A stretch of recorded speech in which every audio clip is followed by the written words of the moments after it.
Dans ce chapitre intitulé L'évolution de l'homme spirituel dans la vie divine de Sri Aurobindo, l'auteur aborde l'émergence de la conscience spirituelle chez l'homme. Il compare cette évolution à l'émergence de la vie à partir de la matière et de l'esprit à partir de la vie, soulignant cependant les différences essentielles de la conscience spirituelle par rapport aux étapes précédentes. La conscience spirituelle semble être un phénomène spécialisé de l'esprit, se manifestant sous forme de calme ou de joie pure, voire de sensations magiques. Cependant, il ne s'agit que d'une première émergence de l'esprit et non de son plein épanouissement.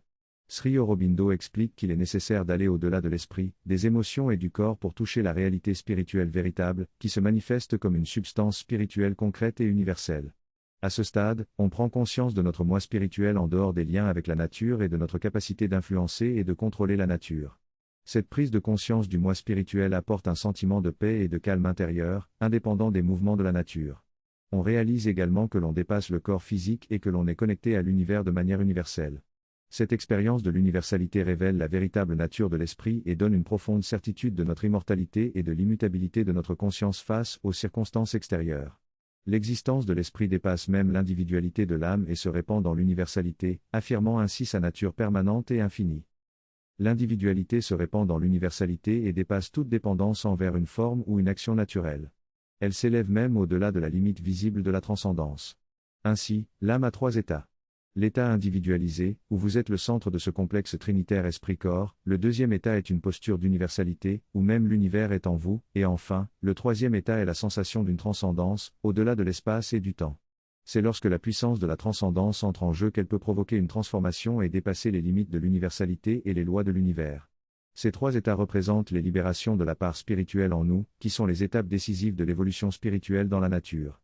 Cependant, après cela, il y a encore plus à accomplir. L'évolution spirituelle n'est que la première étape de la croissance de l'esprit, qui doit ensuite développer toutes ses facultés et pouvoirs. Tout cela répond à la question de savoir quelle est la nature de la transition d'un être mental à un être spirituel. Le processus de l'évolution spirituelle à partir du mental sera abordé ensuite. En attendant, il est essentiel de reconnaître ces mouvements préparatoires en nous, qui commencent par une influence de l'âme sur la vie mentale et la vie physique, en vue de développer une véritable action de l'âme. Ces premières étapes sont des expériences préliminaires et des formulations partielles de l'esprit, mais elles ne conduisent pas à un changement complet ou à une transformation radicale de la nature. Cependant, ces étapes partielles servent de base pour la suite de l'évolution spirituelle. La première étape consiste en une pression exercée par l'entité psychique sur le mental, la vie et le corps, en vue de développer une véritable action de l'âme. Cette pression peut se manifester à différents niveaux et sur différentes parties de l'être humain, mais son objectif est de conduire à une action authentique de l'âme. La majeure partie de notre vie est basée sur des réactions et de l'automatisation. Nous faisons les choses sans conscience ou intention, comme des robots. Cependant, il arrive souvent que quelque chose se produise qui ne correspond pas à notre attente et nous réagissons en conséquence. Notre vie est principalement réactive et mécanique. Nous avons tendance à agir par intérêt personnel, en cherchant à satisfaire nos désirs et nos impulsions du moment. Cependant, l'intérêt personnel est instable et changeant, et peut nous amener à vouloir des choses contradictoires. Nous sommes constamment en conflit les uns avec les autres, ce qui rend la vie harmonieuse difficile. Cependant, il est possible de passer d'une action basée sur l'intérêt personnel à une action basée sur des principes plus profonds. Par exemple, en adoptant une perspective plus large et en considérant ce qui est bon pour notre famille, notre équipe, notre communauté, nous pouvons mettre de côté notre intérêt personnel pour le bien commun à un niveau plus large. Mais même cette étape reste encore basée sur l'ego, car ce n'est qu'un élargissement de notre identité égocentrique. Pour atteindre une véritable harmonie, il faut aller au-delà de l'ego et se connecter à une conscience plus profonde, à l'âme. C'est lorsque nous nous demandons ce qui est juste en soi, ce qui est le mieux pour tous, que nous pouvons agir avec une véritable conscience. En conclusion, la majeure partie de notre vie est réactive et mécanique, basée sur nos intérêts personnels changeants. Pour parvenir à une véritable harmonie, nous devons dépasser l'ego et cultiver une conscience plus profonde qui tient compte de l'intérêt commun et de ce qui est juste en soi. L'auteur réfléchit à la notion de dharma, qui représente la vérité ou la volonté divine dans les traditions du yoga et du bouddhisme. Il reconnaît que parfois il est difficile de savoir quelle est la bonne action à accomplir et reconnaît les limites de l'esprit pour trouver cette réponse. Cependant, il réalise qu'en écoutant et en ressentant au plus profond de lui-même, il peut avoir un aperçu intuitif de ce qui est le mieux à faire. Il note également que cette recherche de la vérité et de l'action juste doit être guidée par le désir de servir les intérêts de tous, plutôt que d'être motivée par les désirs égoïstes. Lorsque la conscience de l'âme guide nos actions, nous sommes en mesure de trouver cette action juste, bien qu'elle puisse changer selon les circonstances. Cet alignement avec la volonté divine permet de développer l'action de l'âme et crée un climat propice pour que l'influence de l'âme puisse se manifester dans l'esprit, le cœur et le corps. Dans ce texte, l'auteur explique que la sélection véritable peut s'appliquer non seulement aux voitures, mais aussi à n'importe quelle compétence, comme la musique par exemple. Lorsqu'un musicien joue du piano, il montre comment la culture de la conscience peut influencer le mouvement du corps et des doigts de manière à créer une danse harmonieuse. Cela témoigne d'une sensibilisation profonde de l'âme et permet à la musique de capturer l'essence de la vérité. L'auteur décrit ensuite le processus de sélection, qui se produit en 3 étapes.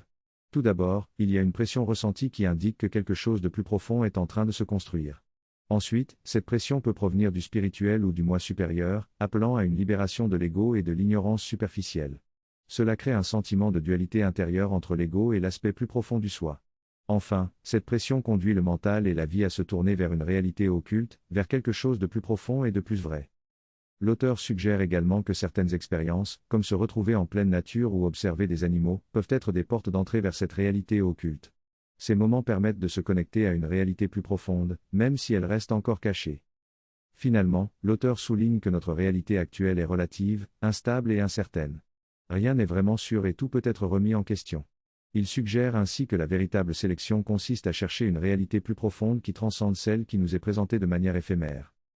L'auteur souligne l'importance de la valeur intrinsèque d'un objet ou d'une personne. Il affirme que la valeur d'un objet réside dans son authenticité, mais qu'elle peut aussi dépendre de l'appréciation subjective de chacun. Cependant, il existe une réalité plus profonde, une essence innée qui est précieuse en elle-même. Cette essence est indépendante de tout autre facteur et ne change pas avec le temps. L'auteur la compare à la rencontre avec une personne exceptionnelle, dont la bonté innée est simplement suffisante pour la considérer comme précieuse. Cette essence peut également être perçue dans des expériences occultes ou des rencontres avec la nature, qui laissent une empreinte durable dans notre mémoire. Cette réalité spirituelle est distincte de la conscience mentale et peut se révéler graduellement à travers différents niveaux d'expérience. L'auteur évoque 2 façons d'entrer en contact avec cette réalité, par l'action et par l'état. Selon notre nature et notre inclination, nous pouvons être plus sensibles à l'une ou l'autre de ces approches, mais l'auteur souligne l'importance de développer les 2 pour une compréhension plus complète de soi et de la réalité spirituelle. La conscience spirituelle est inhérente, intrinsèque et auto-existante. Contrairement à notre conscience mentale, émotionnelle et sensorielle, elle ne dépend pas d'autres états ou références pour exister. Elle est complète en elle-même, et sa valeur réside en elle-même. Lorsque nous entrons dans cette conscience spirituelle, tout le reste apparaît éphémère, transitoire voire illusoire en comparaison. Certaines personnes ressentent un désintérêt pour les choses du monde qui semblent désormais dénuées de valeur. Elles découvrent alors un sentiment de profondeur, de réalité et de vastitude à l'intérieur d'elles-mêmes. La tendance à se tourner vers l'extérieur est si forte qu'il est parfois difficile de percevoir cette conscience spirituelle qui s'est manifestée. Dans cet extrait, l'auteur parle de l'expérience d'un changement soudain de perception qui donne l'impression que tout ce qui nous entoure devient irréel. Il explique que ceux qui sont attirés par la vie spirituelle ont souvent connu ce type d'expérience, même si elle est généralement de courte durée. Il souligne également que cette expérience permet de prendre conscience de la profondeur, de la grandeur et de la réalité de notre être intérieur. En développant notre capacité à entrer en relation avec cet être intérieur, nous pouvons accéder à différentes facettes de notre conscience, telles que la paix, la conscience, la lumière, l'amour, la présence et le pouvoir. L'auteur explique ensuite comment cette expérience peut se développer davantage en nous permettant de voir toutes les choses extérieures en termes de leur valeur et de les traduire dans les termes de notre être intérieur. Il suggère que nous pouvons élargir notre conscience pour embrasser tout ce qui nous entoure et même entrer en communion avec les objets extérieurs. En fin de compte, il décrit une étape où nous ressentons la présence de notre être intérieur aussi bien à l'intérieur de nous qu'à l'intérieur des objets extérieurs. Dans ce texte, Sri Aurobindo décrit la conscience spirituelle et comment elle se distingue de l'esprit, de la vie et du corps. Il souligne que la conscience spirituelle se perçoit elle-même et est fondamentalement différente des autres aspects de notre être. Lorsqu'on expérimente cette conscience, on sait qu'il s'agit de l'esprit ou de l'âme. L'auteur, Mère, explique que lorsque la conscience spirituelle s'est manifestée, on ne se pose plus la question de savoir si c'est l'esprit ou l'âme, car on le sait déjà. Elle souligne que la conscience spirituelle se distingue de la personnalité mentale et témoigne de l'existence d'un être spirituel en nous. Au début, on peut sentir cette conscience comme quelque chose de séparé de notre nature ignorante, mais peu à peu on s'identifie à elle et on reconnaît sa vraie valeur. La conscience spirituelle nous permet de voir les choses avec un sens spirituel et de comprendre la véritable valeur des choses et des relations. Se réveiller à une nouvelle conscience pour le porter, c'est quelque chose qui attend de se manifester pour servir la volonté divine ou les valeurs que les formes des valeurs peuvent prendre. En tant qu'artiste, ce que je crée pour vendre me rapportera beaucoup d'argent, et peut-être est-ce important car j'ai besoin de me nourrir. Mais en termes de valeur, créer quelque chose qui captera un aperçu de l'immortel ou de l'infini et lui donner une forme d'expression qui en vaut la peine, créer quelque chose qui représente le divin ou donne une ouverture à l'expression divine, voilà ce qui a de la valeur pour moi. Le sens spirituel examine toutes ces choses et choisit, et reconnaît immédiatement la valeur et la vision spirituelle de l'existence pour l'action. Il peut encore dépendre des instruments mentaux, vitaux et corporels, où il peut leur permettre d'agir selon leur propre nature et rester satisfait de l'expérience et de la connaissance de soi. À ce stade, il y a deux formes de relations sans la personnalité, soit elles dépendent d'eux, soit elles restent en arrière, les soutenant dans leur action selon leur nature avec une libération intérieure et une liberté ultime. Néanmoins, il peut aussi exercer une certaine autorité, une gouvernance et une influence sur la pensée, la vie et l'action physique, les purifiant, les élevant, les contrôlant, les obligeant à se mouvoir dans une vérité plus haute et pure d'eux-mêmes, à obéir ou à être un instrument d'une influence d'un pouvoir divinateur ou d'une direction lumineuse qui n'est pas mentale mais spirituelle et qui peut être reconnue comme ayant un certain caractère divin. Tout cela se déroule à travers plusieurs étapes, où l'influence peut passer de l'autorité à la gouvernance, puis à l'influence directe, et même au contrôle et à la contrainte. Cependant, ce contrôle et cette contrainte ne font pas de nous des robots, mais servent à purifier et élever notre être pour qu'il s'aligne avec sa vérité supérieure et pure, dans un mouvement vers l'expression de la divinité. Le flux est une puissance supérieure qui entre dans une puissance inférieure de l'esprit, de la vie ou du corps. Il peut se retirer mais lors de son entrée, il y a un mélange. À un premier niveau, il y a obéissance avec un effort personnel. À un second niveau, il y a une soumission totale à l'autorité qui agit à travers l'individu. Dans cette expérience, le pouvoir peut être divin ou avoir une direction lumineuse, mais elle ne donne pas nécessairement une connaissance explicite. La première forme est une action puissante mais moins consciente, tandis que la deuxième forme est une direction lumineuse avec une connaissance plus claire. Ces inspirations peuvent être considérées comme provenant du soi supérieur ou de l'Ishwara, le souverain de tous les êtres.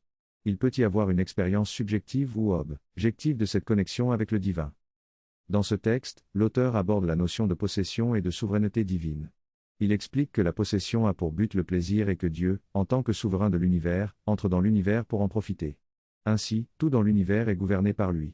Cependant, il souligne que les religions ont souvent formulé cette relation avec Dieu d'une manière basée sur la peur, les récompenses et les punitions, ce qui crée une séparation entre l'individu et Dieu.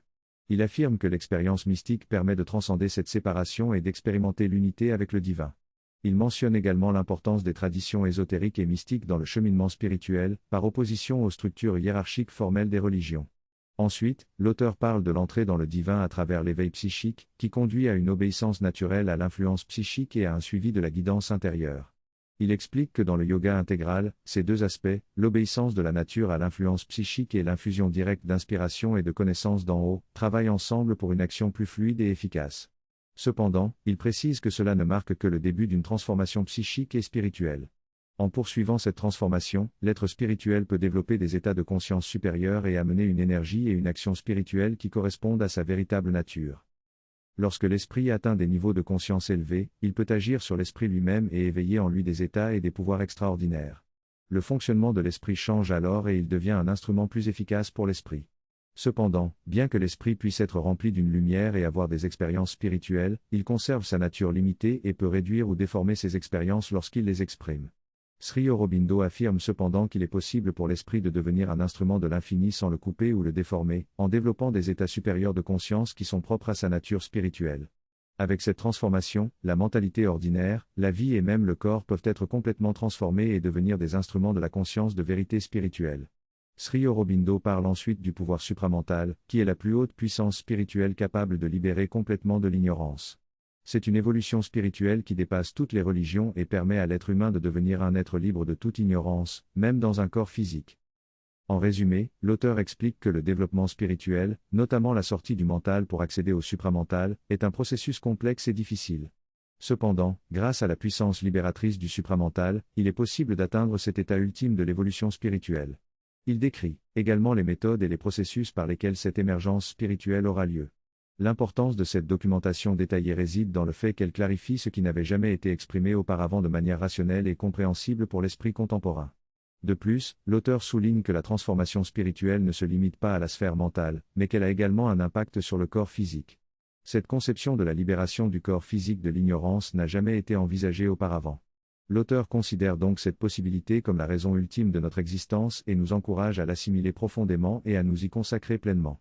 Enfin, il explique que l'évolution spirituelle peut sembler lente et difficile, car elle dépend de la préparation progressive des instruments, le mental, la vie et le corps.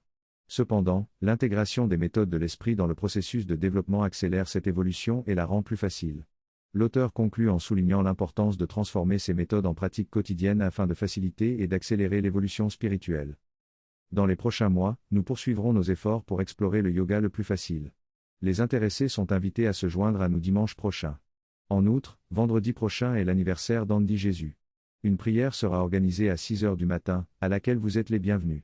Tout au long de la journée, vous pourrez également venir prendre prasad. Pour finir, prenons quelques minutes pour méditer.